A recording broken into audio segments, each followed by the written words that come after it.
हाम्रो आन्दोलन हाम्रो कार्यक्रम सकेर नि उहाँलाई सहयोग गर्न जाने हो कि हामी बसमा चाहिँ यात्रा गरिरहेको अवस्थामा काठमाडौँमा हामीसँग चाहिँ शिक्षक म्याडमहरू चाहिँ आन्दोलनमा हिँड्नु भएको रहेछ। आज 20-21 दिन कति भयो म्याडम? आज 23 दिन भयो। आज 23 दिनको अन्तरालमा हामीले उहाँहरूलाई चाहिँ भेट्यौँ र हजुरहरूका मागहरू के पुरा भइसक्यो 23 दिनसम्म? अहिले त कुनै पुरा भएको सम्भावना छैन। अब त्यसमा मिटिङमा बसिरहनुपर्छ वार्तामा सरहरू।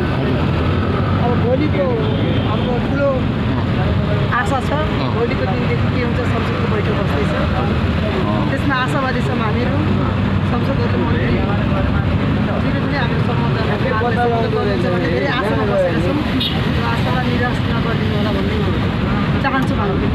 भनेपछि हजुरहरूको 1 महिनासम्म मिहिनेत गरेपछि बल्ल उहाँहरूले अलिकति कुरा तपाईँहरूले सुन्नुभयो र अलिकति विरोध पनि आयो नि। अब विद्यार्थीहरूको पढाइ बिग्रियो र शिक्षकहरूले गर्दा भन्नुभयो के छ यसमा? हामी शिक्षकहरूले विद्यार्थीहरूको पढाइ बिगार्दैन र बिग्रिन किन जति हामीहरूले यहाँ आएर विद्यार्थीहरूको पढाइमा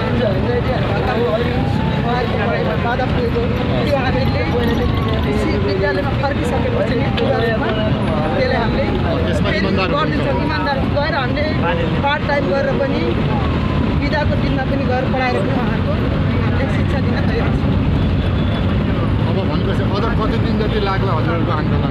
अब हामीहरू भोलिको लागि एकदम लास्ट जस्तै लाग्छ सर। भोलिबाट थाहा हुन्छ हाम्रो आन्दोलन लम्बिने हुन्छ कि अब यसमा टुङ्गिन्छ, भोलिले निर्धारित हुन्छ। हजुरहरूका मागहरू पुरा हुन् होइन। शिक्षक बिना यो चाहिँ नेपाल चल्न सक्दैन।